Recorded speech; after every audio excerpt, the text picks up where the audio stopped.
Welcome into the Coach Shinnick Show. He is Coach Shinnick. I'm Tommy Throck. Great to have you with us today. We've got a lot to recap, including a win against North Greenville. Nice to go up there, get a win. Long trip. I know those can be tough, but really thought, after a couple of tough losses, team regrouped and played some of their best football of the year. Yeah, really proud how we played and really handled a lot of different adversity. We had weather issues on Thursday with the storm rolling in, so had to adjust. And then Friday with Atlanta traffic and everything, trying to get up there. Didn't actually practice on Friday the way we wanted to. So I'm really proud of our guys just handling all those little things to be able to come out and really play a very good football game. Overall, your assessment of how things went. I thought that Sam looked a lot better. It looked like a lot of pieces were kind of coming together. What was your take? Yeah, and I think North Greenville's a very good defensive team, so to be able to do what we did, feel good about that. I think, again, still not firing on 100%, all cylinders, getting it to go the way we want it to, but liked what I saw out of him. And then defensively, really one of the better performances that we've had in the 3 years that the program has been around. Excellent. We'll talk about that a little bit later on, but let's take a look at the highlights. I know you guys were fired up to get on the field. Long trip. People were ready to play after that, and then got to it pretty early on. Yeah, great throw and catch. Quentin ran a fantastic route. Sam put the ball right where it needed to be, and we got 6 points on the board. And then here, Jamel Jackson just really reading this well, undercut the receiver, and then he gets tremendous blocking by his teammates to go score and get the touchdown. So very excited. Kind of some interesting blocking on a play like that, almost like punt return blocking. No doubt, no doubt. They got a field goal to put them on the board, and then right back to the offense. I thought Chris had a pretty nice game. Yeah, Chris is running great, and really, he's fresh, he's looking good, and really, I think every time he touches the ball, there's an opportunity for a big play, and come right back with this. And Kevin Grant makes a phenomenal catch. He's actually getting held, he's getting pulled, and he still finds a way to go get the ball. Clearly some pass interference there. They called it. Of course, you declined it. Sam Vaughn, again, nice pass. Litio right in the end zone. Yeah, Tate ran a great route, and Sam, perfect ball. Sam ends up getting hit on that, but found a way to get the ball to Tate. And then, nice throwback on their part to get, the touchdown, but we get the celebration, and always fun to sing the fight song and have a blast at the end of the game. No doubt. You talked about the defense. Ended up with 9 sacks in that game. The defense was just outstanding. You guys put pressure on their quarterback. Will Hunter wasn't comfortable at all day. In fact, at the end, he just looked demoralized. Talk about what was different about the defense this week. Well, I think we dialed up some really good blitzes. And again, one of the things that I think we do very well is find ways to get pressure on the quarterback. We brought a bunch of different people. We brought our strong safety. We brought our free safety. We brought all our linebackers. Just really great combinations by Coach Doolin and our defensive staff. And I think Will's one of the more accurate, better passers, pure passers in the league. And to frustrate him the way we did, to get him off his base, just a great game plan. I know you talked about Sam Vaughn briefly a moment ago. We had talked about him extensively last week, and you wanted to see him start to make better reads. Did you see that this week? We did, and we got more productivity out of him, obviously, and he was able to take some of the bubbles on the run-pass reads, and I think he was very aggressive in that mindset. We got down there early, and he threw an interception. The corner played the ball very well. Don't think it was necessarily a great route by Ish Morrow. Ish took a little too much time to get there, and that's his one interception early on in the game, and then, the second one's kind of a little bit of a fluke, but really liked how Sam distributed the ball, really liked the things that he saw, how he complemented the run game with the pass game, and we saw some bigger plays and some more explosive plays out of him, really him reading the field well. One thing you and I talked about, I don't know if we ever brought it up on the air anywhere, but it was a conversation that you and I were having last week. You wanted to see the running backs more involved in the passing game. We saw that a little bit this week. We did, and just able to get some checkdowns. And I think, our O-line's doing a very good job protecting our quarterback, which frees up the opportunity to get the backs out. Anytime we have the backs in a check down, we want to be able to do that. I think we hit Quaid one time. I think we got the ball to Chris. We've got to be able to do that to loosen up some of the coverage that our wide receivers are getting. People worried about throwing the underneath ball to the running back gives you an opportunity to hit the guys deeper. Regional rankings came out, you're number 8 right now. That's not a terrible position to be in with 2 very important games left. Well, we feel like we control our own destiny right now. West Alabama is in front of us, but we get an opportunity to play them the last week, and obviously Valdosta is 2, could be 1 very easily. We play both of them. We feel like we control our destiny and know what we've got to do. I don't know if it's your favorite part about being a coach, but a lot of coaches like breaking down film. Let's do that when we come back. How's that sound? Look forward to it. All right. We've got more with head coach Pete Shinnick. We've looked at the highlights. Now we're going to go a little deeper. We're back to a little film study when we come back.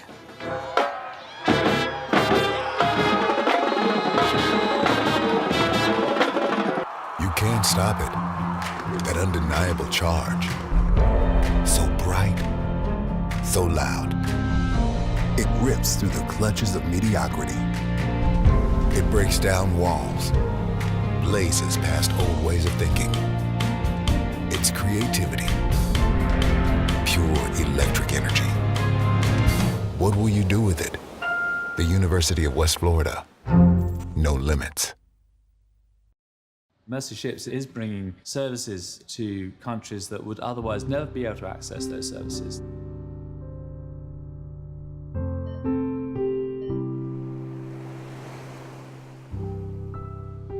We just see people that need help. You realise that they have no way of getting help, and I want them to know that they're loved.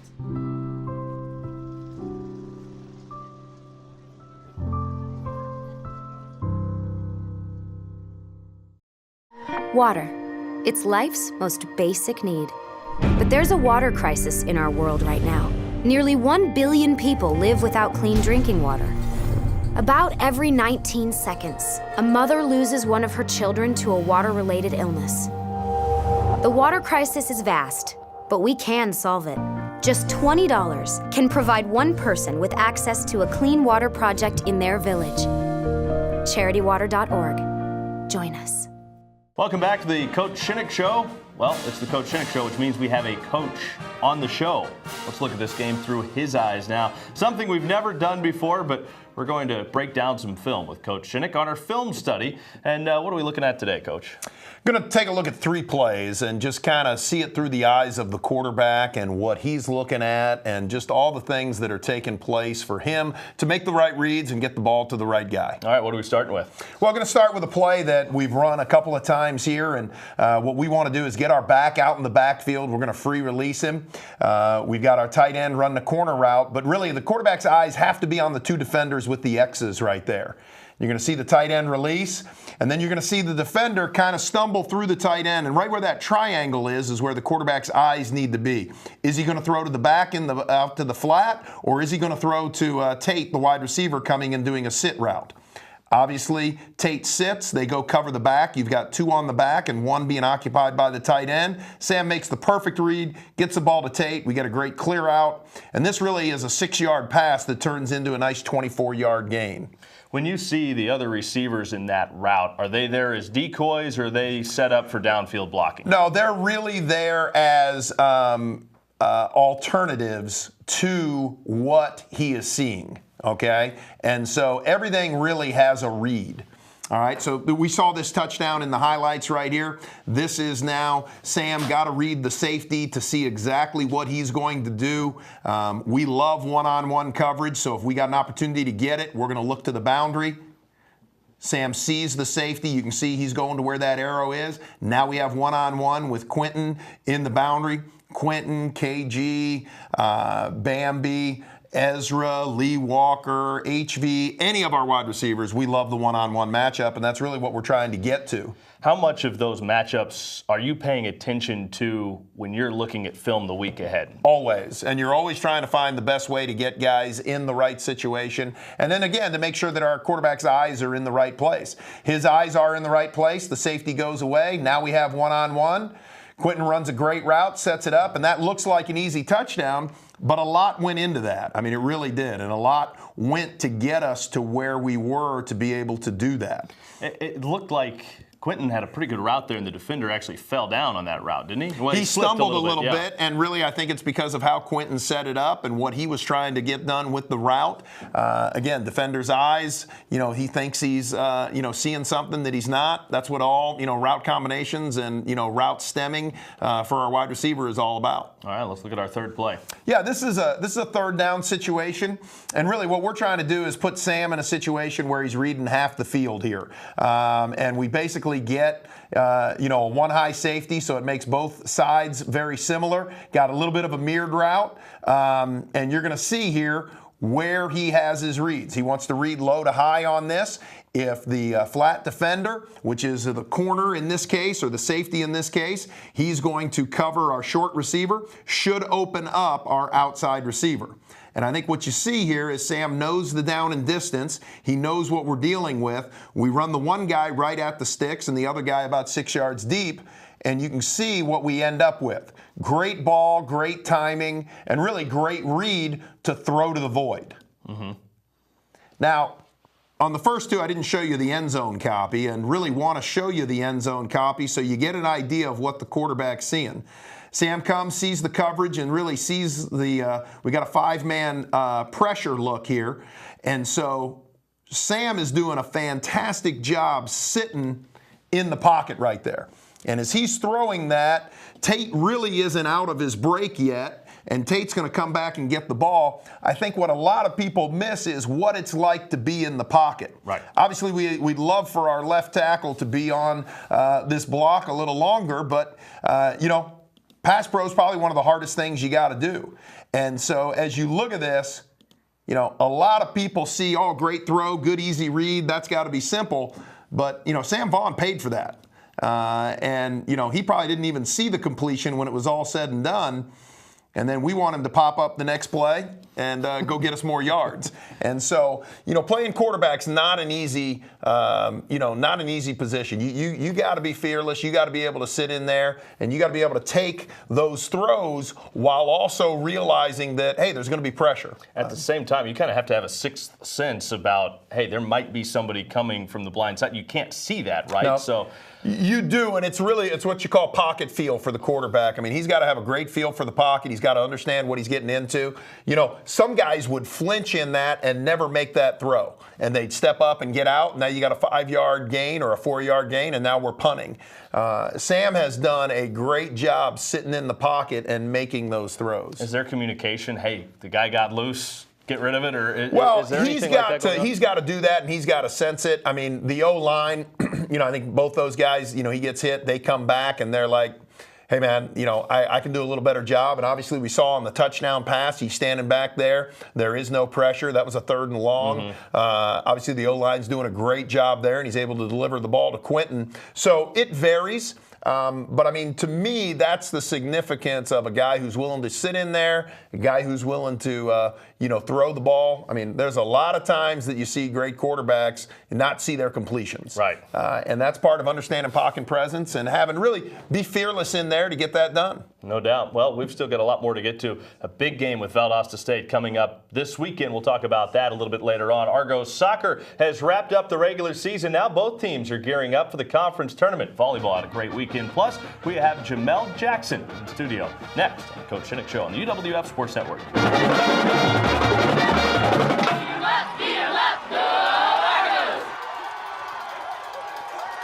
You can't stop it.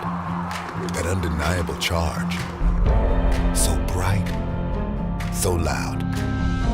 It rips through the clutches of mediocrity.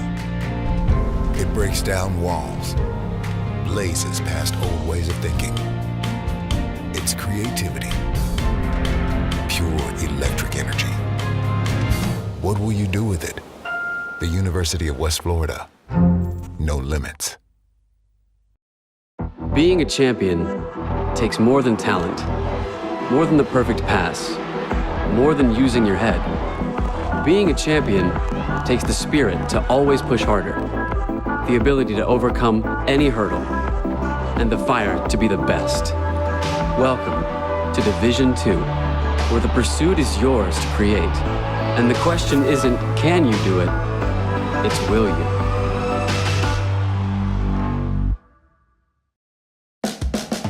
Sunday, November 11th, you're invited to Jazz for Justice at Seville Quarter. This event is free and takes place during Fufu Festival and features Eric Lindell, Big Daddy and Red Hot Java, and KC and the Irresistibles. From a Sunday jazz brunch to an evening performance, it's a day of Jazz for Justice to help fund legal aid for our most vulnerable citizens. VIP tickets and more information available at jazzforjustice.org. Welcome back to the Coach Shinnick Show. The Argo women's soccer team wrapped up its regular season assault on the rest of the Division II women's soccer world this weekend. It started Thursday with a 1-0 win over Mississippi College. Liz Vickers scored the only goal of the match, which gave head coach Joe Bartlinski his 300th career win with the Argos. He remains in possession of the second highest winning percentage among active Division II coaches in women's soccer.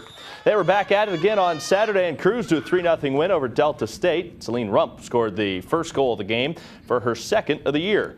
After the pair of wins, the Argos shift their focus to the conference tournament this weekend in Montgomery. Coach Bart was humble in his comments after his career milestone. The players have bought into what we're trying to sell. We were here to win championships 18 years ago, and every player fought, worked hard through this time, and so the full credit goes to those players. I didn't score a single goal, make a single save, and so those players, the current team and those teams through the last 18 years have really left it out in the field for West Florida. In honor of his milestone, we get to know Coach Bart on a more personal level. Will Kennedy caught up with him for 60 Seconds With. All right, time for 60 Seconds with UWF women's soccer coach Joe Bartlinski. First of all, you've been here a little while. How many years did we say? This is my 18th season. We ask all the athletes this. We'll start with this. What's on your playlist? What is Coach Joe listening to? Bob Marley, Buffett, a little bit of beach kind of tunes. The classics, right? That's the great music, the little ska music into the 60s. What other things do you follow? Do you follow other sports? Soccer in England and in Spain. My wife and I, save retirement money so we can go and watch Barcelonas and things like that at some point. So just follow soccer. You're deep into soccer. We enjoy it. Lastly, if you're on that desert island and you can only eat the one thing every day, what is it for Coach? Let's see, watermelon would be cool. Yeah, that keep you hydrated, right? There you go. It's all good. All right, 60 Seconds with Coach Joe Bartlinski. Men's soccer wrapped up a stellar regular season with a pair of wins over the weekend. First, they took down the Choctaws 2-1 on Thursday before a 6-0 shutout of the Statesmen on Saturday. Ed Chappie led the weekend scoring with goals in each game. The Argos will be in action over the weekend with a semifinal berth in the GSC tournament in Montgomery. There's a lot of good teams out there. I mean, I think we've been in good form. We've been finding goals throughout the season, but it's a tough conference and there's a lot of good teams out there, so we respect them all, and we'll do our best to prepare for whoever it is. Everyone's feeling good. We're feeling confident. It's good to get 2 wins on the board this weekend. We got some squad depth too, which always helps. People coming off the bench and doing a good shift, so we're looking good, feeling good, and we're ready to go. Both Sockers cleaned up on the end of the season GSC awards. On the women's side, Stephanie Barreras earned Player of the Year. She was dominant in goal, leading the GSC in shutout, save percentage, and goals against average. She's the first goalie to win Conference Player of the Year since 2012. Peyton Peffers claimed Freshman of the Year honors. She led all GSC freshmen with 10 goals, and she led the whole conference with 6 game-winning goals. Head coach Joe Bartlinski took home Coach of the Year honors, his 7th. Additionally, the Argos landed 7 players on the all-GSC team with 4 first-team selections. For the men, Sean Hofstetter claimed Player of the Year honors. He led the GSC with 17 goals and 40 points. His 17 goals are the 7th most in a single season in program history. He's the first Argo to claim the award since 2012. Bill Elliott earned Coach of the Year. It's his 6th and his first since 2013. The men landed 5 total players in the all-GSC team with 3 first-team selections. The volleyball team wrapped up their home slate this weekend. The Argos knocked off West Alabama 3-1 on senior night Friday before shutting out Mississippi College 3-0 on Saturday night. Kinsey Chrisman had a big weekend with 9 blocks on Saturday, which helped her win GSC Defensive Player of the Week honors. Saturday was the annual Packet Pink Match for breast cancer awareness. It's a festive day that goes far beyond volleyball. Breast cancer survivor and Argo head volleyball coach Melissa Walter and senior Mackenzie Chrisman tell the story. I was in awe of how many people stepped out here to honor somebody that had battled cancer, and then how many survivors we had. I think it's the most survivors we've ever had in this gym that got honored today. So couldn't be prouder of my players for fighting through, especially after doing the walk this morning. But you know, we want to fight for something that's bigger than just this win on the court. Coach proposed it to us, I believe last week, and all of us were absolutely on board. We 100% wanted to do it. This day is about Coach and all the other survivors, and we wanted to be there to support her, and the walk was just a great day to kick it off. Phoebe is that player that on so many other teams would be a locked starter, but for us, she plays a role where she can go in and save us like she did today, and she did. She saved us. We were not playing well, and as soon as we got her on the floor, you know, she's one of our captains. Her mom was our guest coach. You know, to turn around and see her mom getting emotional because Phoebe was on the floor and playing well was something I will not soon forget. It was absolutely amazing. I mean, last night our team came out and they played for us seniors, and me personally, I thought I needed to come out and play for Coach and my mom and every other cancer survivor out here, and it was so special. All the money we raised, all the work that we did, it absolutely paid off, and getting 2 wins and clinching, being able to host conference, it was an amazing weekend. That was a goal of ours from the start, and when we took that hit at Huntsville, you know, you start to wonder, can you do it? And we just really bonded together as a team after that match and fought through every single piece of adversity, but we're not done yet. You know, I talked to him a little bit about potentially hosting once we won this one today, but I want them focused on every single win. I don't want to be a team that just shows up for certain matches because they matter, because all matches matter, but very, very proud of this group. Volleyball will be back in action for their final 2 games of the season on the road coming up this weekend. Jamel Jackson had a pick 6. He had to go 81 yards to return it to the house, but he did so. And the Argos win over the weekend against North Greenville, and he joins us in studio now. What's up, Jamel? How you been? Good morning, Tom. How you doing? I'm doing well. That had to be fun. That had to be a fun weekend for you up at North Greenville. Absolutely, man. It was a good team victory, and I'm glad I helped out with the interception. What'd you see on the pick 6? Because when you're that far into in your own territory, I guess, in a situation like that, there's a long ways to go. Are you thinking pick 6 when you catch it? I know he was in man coverage, and I knew the quarterback didn't really have a strong arm. So, you know, he threw the ball. He gave me enough time to undercut the route, and the rest was history. So I'm glad I could do it. When you were on the return, and you see the blockers kind of line up in front of you, what were you seeing on the return itself? When I see Marv made the first block and I got to the sideline, you know, I seen a whole wall of guys, and the rest is history, like I said. So, you know, it was fun. Were you winded a little bit after that? Oh, absolutely, man. You know, I got to get in better condition, especially for the last couple games. You had another chance at possibly another pick 6 later in the game. Just missed the interception, but I thought if you got it, you were gone again. Oh, absolutely. You know, that was my fault, and I played the receiver instead of the ball, and I was out of position, but I'm going to get it back. Besides football, what are you into away from the football field? You know, I play Madden. I like to hang out with my teammates, and I listen to a lot of music, so those are my hobbies. Madden, are there any skills there that translate onto the actual football field? Absolutely, especially like knowing the defenses ins and outs, especially the secondary. So, you know, you get to learn coverages more, and, you know, different techniques you can play on the game that helps you on the field. Who's the best Madden player on the team? Besides me, I would say Andre Duckham and Sakamoto, those 2 guys, and also Ricky. He's some good competition. Yeah? Who has the edge between you guys? Right now I have the edge. I would say I have the edge right now. Nice. Very good. Well, the Argos have a big test coming up this weekend. Valdosta State is in town. The Argos trying to keep their playoff hopes alive. We'll preview that with head coach Pete Shinnick when we come back. It's the Coach Shinnick Show on the UWF Sports Network.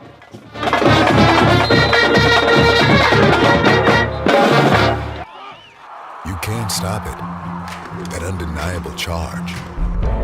So bright, so loud. It rips through the clutches of mediocrity. It breaks down walls, blazes past old ways of thinking. It's creativity, pure electric energy. What will you do with it? The University of West Florida. No limits. Sunday, November 11th, you're invited to Jazz for Justice at Seville Quarter. This event is free and takes place during Fufu Festival and features Eric Lindell, Big Daddy and Red Hot Java, and KC and the Irresistibles. From a Sunday jazz brunch to an evening performance, it's a day of Jazz for Justice to help fund legal aid for our most vulnerable citizens. VIP tickets and more information available at jazzforjustice.org. Water. It's life's most basic need. But there's a water crisis in our world right now. Nearly 1 billion people live without clean drinking water. About every 19 seconds, a mother loses one of her children to a water-related illness. The water crisis is vast, but we can solve it. Just $20 can provide one person with access to a clean water project in their village. CharityWater.org. Join us. Welcome back into the Coach Shinnick Show. One last segment, which means time to preview Valdosta State. This team has been outstanding. They have just been ripping through everybody that they've played so far. I know that can be intimidating when you just kind of look at the scores and the numbers, the gaudy numbers that they're putting up. So when you assess Valdosta State, when you're really breaking down film, what are you seeing out of them? Oh, they're a very explosive offensive team and a very long and athletic, disruptive defensive team. Really, I think they're playing as good a football as anybody in the country. They could easily be the #1 team in the country. I think if they would have started ranked, they would have been, but basically rankings kind of are based on, where you end the previous season. Phenomenal talent on both sides of the ball. So this is going to be, I think, our greatest test and the toughest matchup that we've had all season long. Why are they so much better than they were a year ago? Quarterback play. Their quarterback is playing as well as anybody in the conference, not only throwing the ball, but running the ball. It seems like his legs have gotten him out of a lot of problems. Not necessarily designed quarterback runs, although there are some designed quarterback runs. He's really breaking out of the pocket. He's really scrambling. He's finding a way to get it done. And then when he gets the ball to his playmakers in space, they're doing a really good job of using, the football field's 53 1/3 yards wide. Some people only play about a 30-yard wide field and kind of condense everything.